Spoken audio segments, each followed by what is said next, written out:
Saudara-saudara, memang mengalami sakit ini bukan sesuatu yang menyenangkan.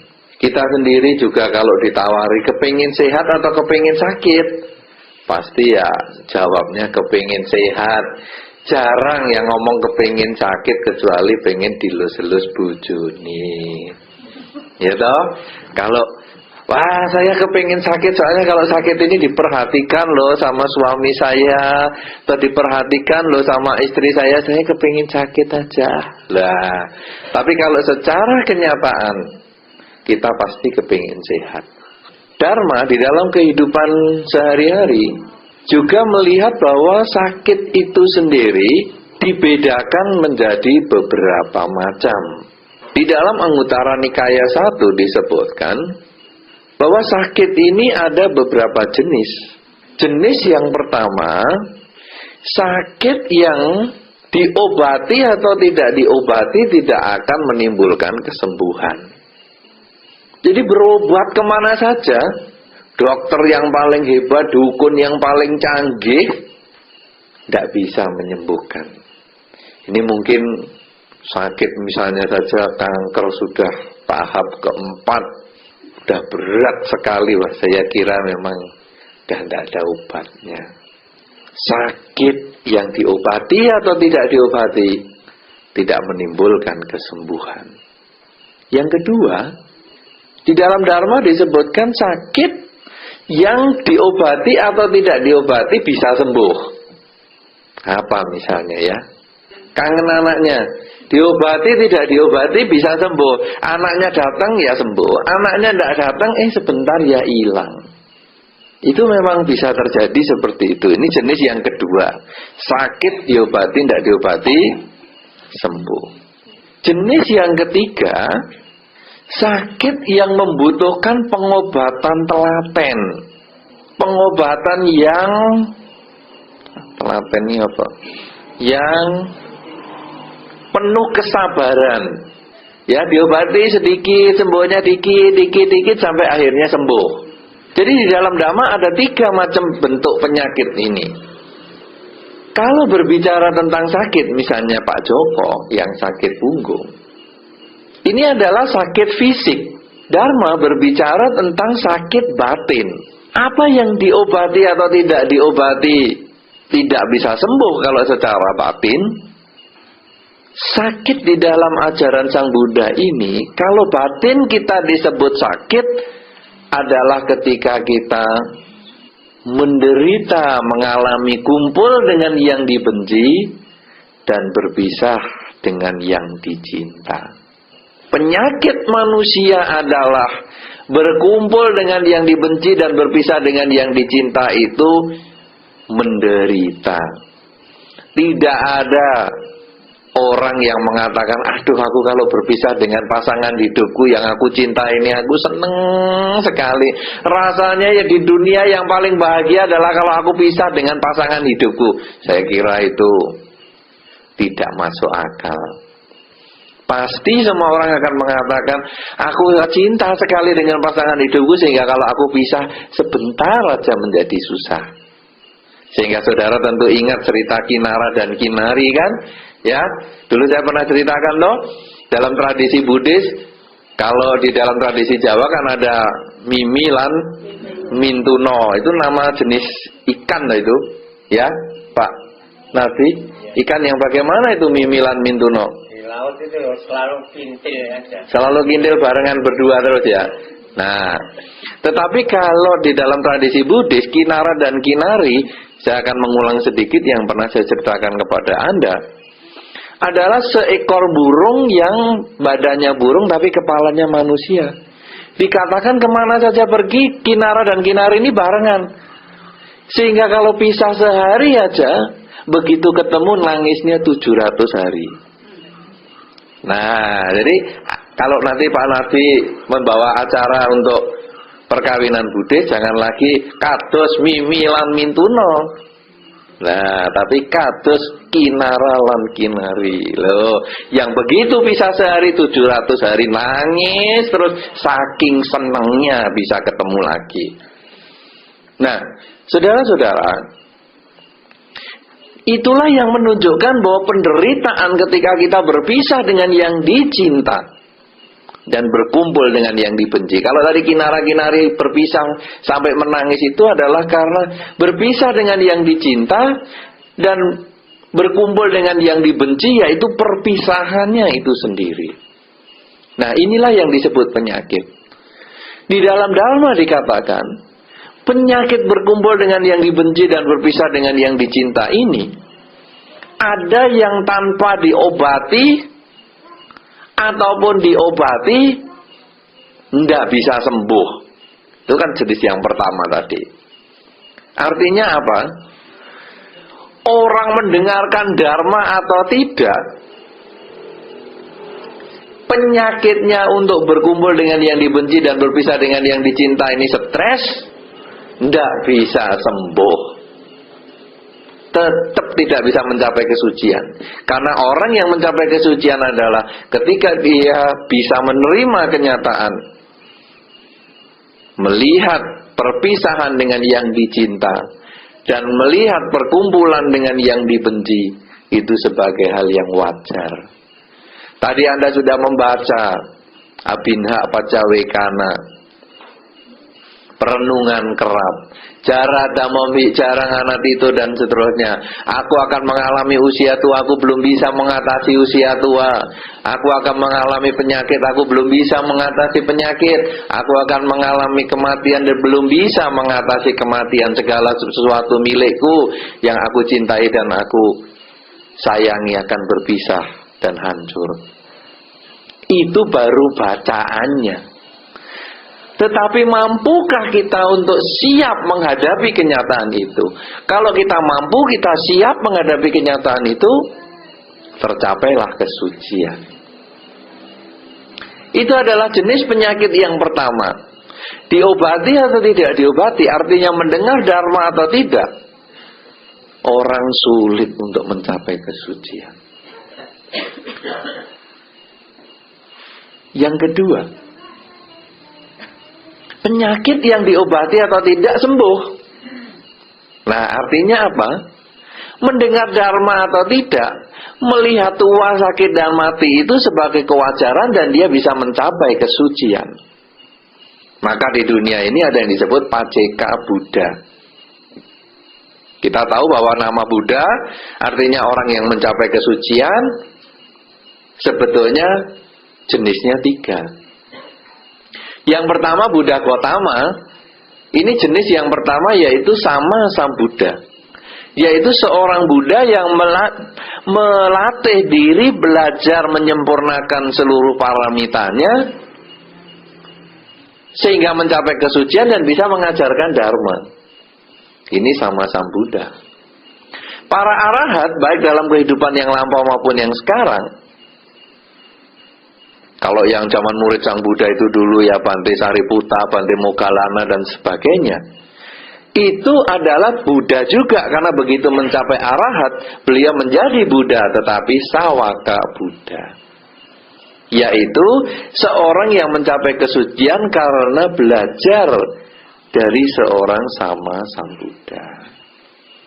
Nah, yang ketiga namanya Paceka Buddha.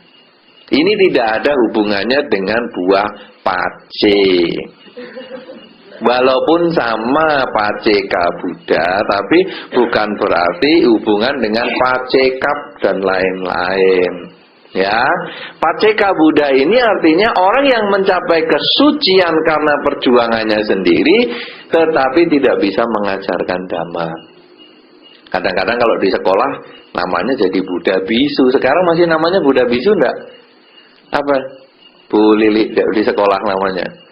Paceka Buddha ini diterjemahkan apa?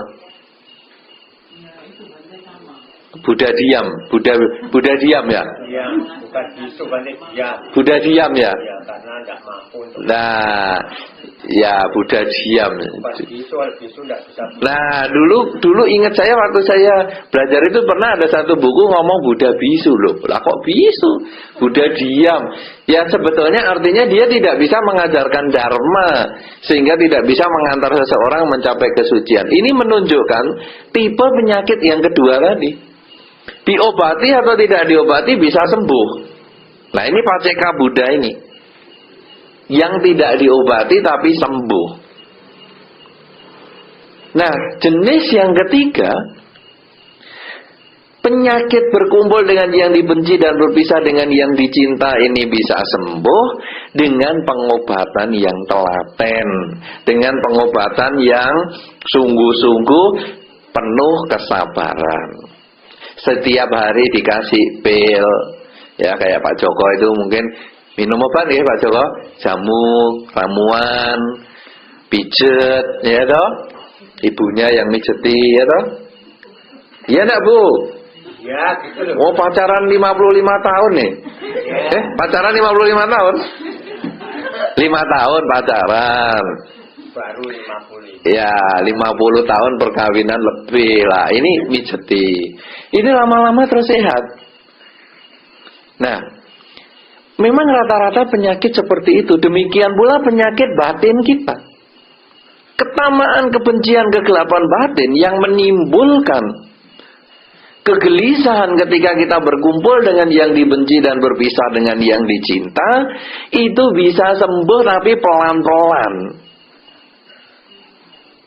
Karena penyakit kita itu sudah ada sejak kecil.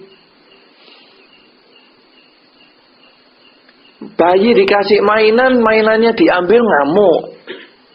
Ini sejak kecil kita sudah punya seperti itu. Berpisah dengan yang dicinta itu menimbulkan kejengkelan.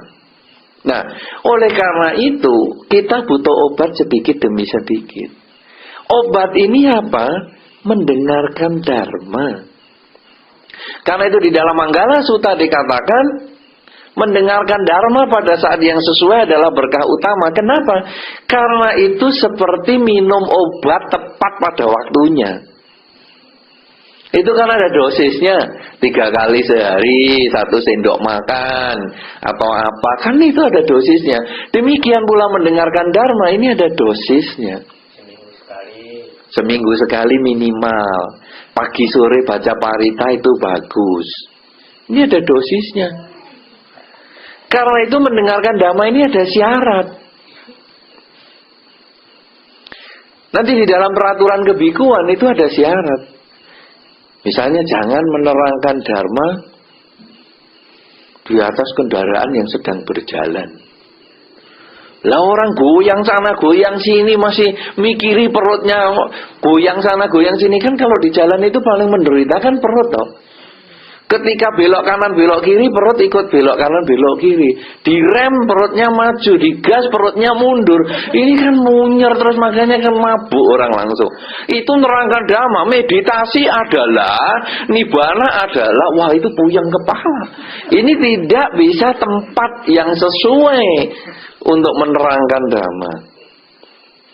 Di tengah peperangan bom kayak Irak sama Amerika, tenanglah, hidup tidak kekal apa, wah itu malah ketembak sendiri nanti. Karena itu bukan tempat yang cocok. Perutnya lapar mendengarkan dhamma juga tidak bisa. Di dalam cerita Sang Buddha dulu ada seorang penggembala sapi yang sedang mencari sapinya belum ketemu. Kemudian dia pergi kepada Sang Buddha. Perutnya lapar. Sang Buddha tanya kepada muridnya, ada nasi enggak? Kasih makan dulu. Perut lapar mikiri dhamma juga enggak bisa. Coba Pak Guru di sekolah itu, kalau sudah jam 1 siang itu muridnya dikasih ulangan yang hebat-hebat, pingsan nanti. Muridnya, oh sudah mikiri perutnya mau pulang kok. Nah, oleh karena itu dhamma ini ada persyaratannya. Karena itu mendengarkan dhamma pada saat yang tepat itu akan membuat kita bisa sehat dari ketamaan, kebencian, kegelapan batin. Nah, saudara-saudara, sekarang saya mau tanya, sudah berapa lama Anda kenal agama Buddha? Sudah sekian lama Anda kenal agama Buddha? Sudah sekian lama Anda sering membaca parita? Sudah mungkin parita beberapa Anda sudah hafal? Penyakitnya sudah sembuh belum? Wah, berarti penyakit parah itu. Parah loh. Iya. Lu sudah diobati bertahun-tahun kok. Obatnya saja sudah sampai hafal. Sambil merem aja sudah tahu. Ini kapsulnya mereknya itu. Ya, ini tablet yang itu. Sambil merem Anda sudah hafal obatnya. Tapi kok nggak sembuh-sembuh. Bukan obatnya loh yang nggak manjur. Karena obat ini adalah obat dharma. Ini sudah dipraktekkan banyak orang sembuh. Kenapa sama Anda nggak sembuh? Apa Anda rajin minum obat? Apa cuma rajin ngapal ke obat? Sudah parah Pak. Nah, parah. Tentu kita jangan ngomong ngeriti. Marine yang wis mati.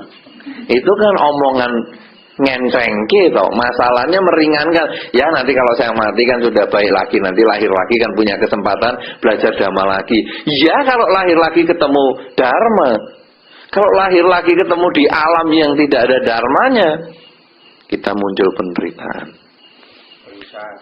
Nah, oleh karena itu saudara-saudara, orang sakit yang perlu diobati secara telaten inilah menjadi dasar. Kenapa di dalam dharma ini ada kebaktian rutin, ada kebaktian anjang sana, ada kebaktian sendiri di rumah, baca parita, meditasi, ini perlu. Karena ini memang Anda minum obat. Kadang-kadang Anda, nggak usah puja bakti ya. Loh, Anda ini berarti bolos minum obat. Nah, tidak sembuh, nanti kalau kumat lagi malah repot. Nah, apa toh obat itu manfaatnya? Paling tidak Anda bisa melaksanakan 5 sila. Kalau Anda sudah bisa mulai hati-hati menghadapi kehidupan sehari-hari dengan pelaksanaan 5 sila, Anda sebetulnya sudah agak sembuh. Tidak membunuh, tidak mencuri, tidak melanggar kesusilaan, tidak bohong, dan tidak mabuk-mabukan. Ini dasar. Itu indikasi, itu petunjuk kalau Anda sudah agak sembuh. Kan ibaratnya kalau orang sakit panas kan, wah panasnya udah turun. Kalau Pak Joko dulunya, wah berbaring di tempat tidur berapa lama? 2 minggu. 2 minggu nggak bisa bangun. 1 bulan setengah nggak bisa bangun.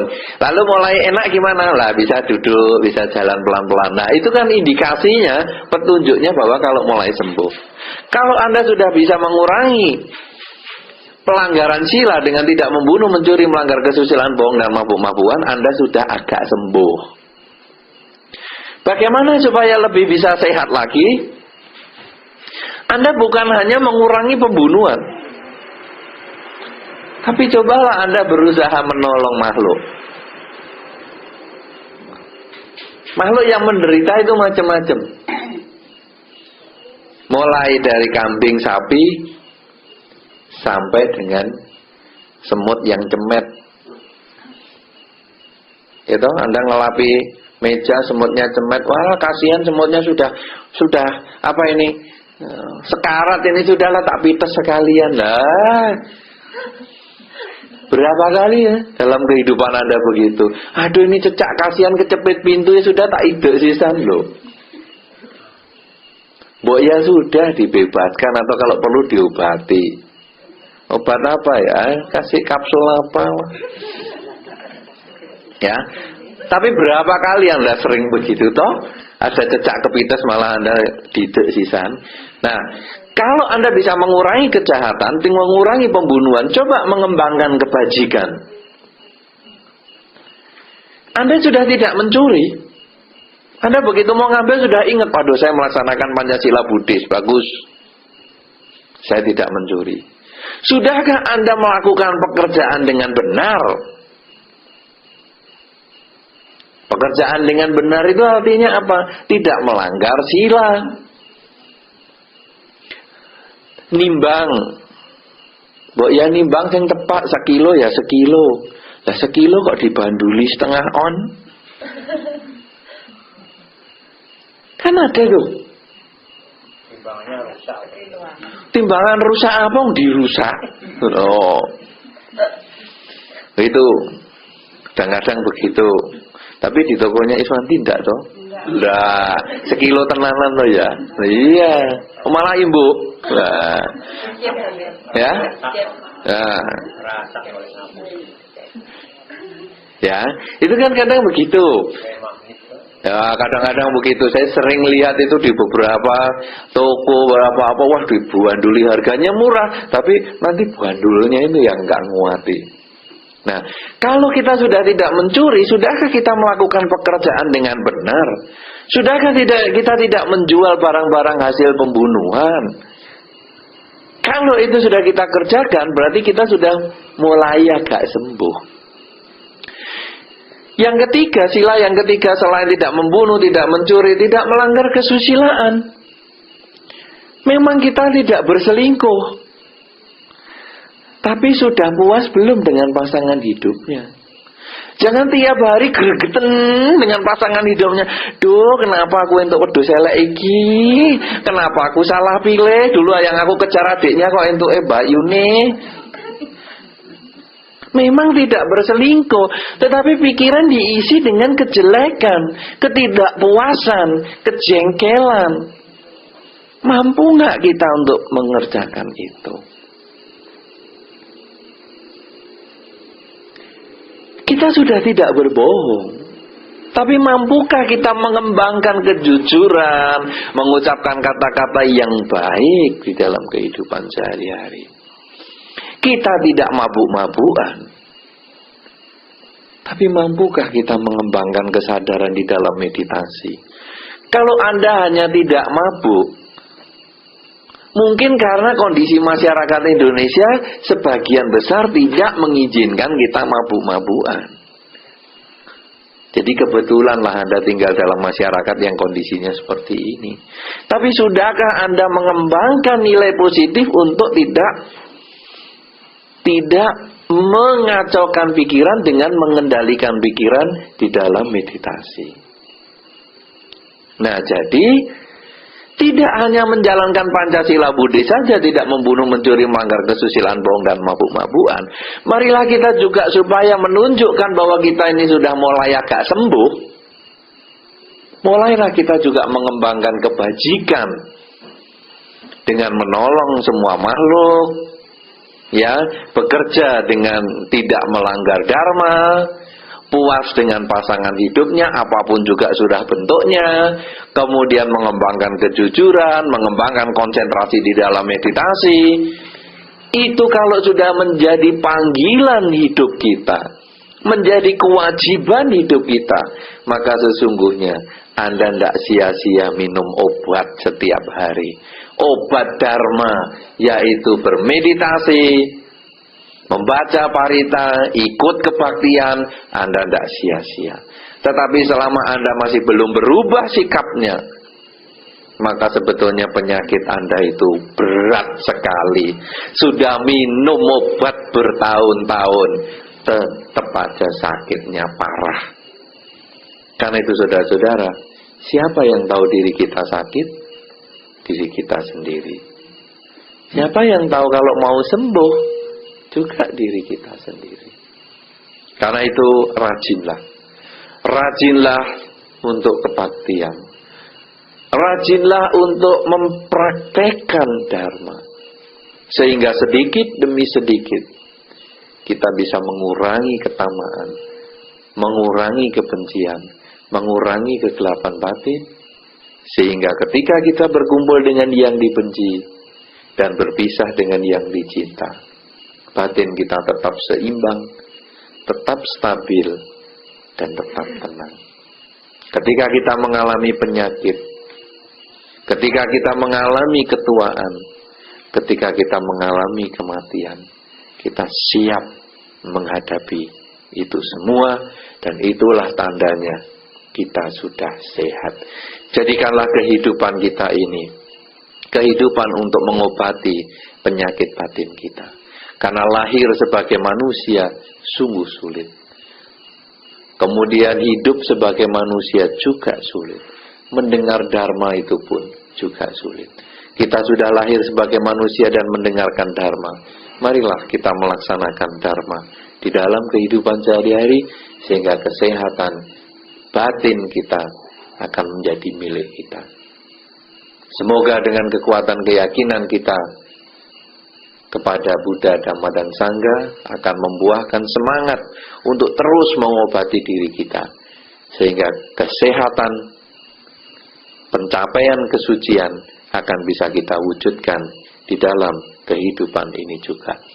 Semoga dengan upacara pembacaan parita dan kebaktian Anjangsana pada malam hari ini juga akan memberikan kebahagiaan kepada Pak Joko dan Ibu, sehingga akhirnya juga Pak Joko akan selalu bertambah sehat, bertambah kuat, sehingga akhirnya bisa kembali mengikuti kegiatan-kegiatan agama Buddha yang diselenggarakan di wihara.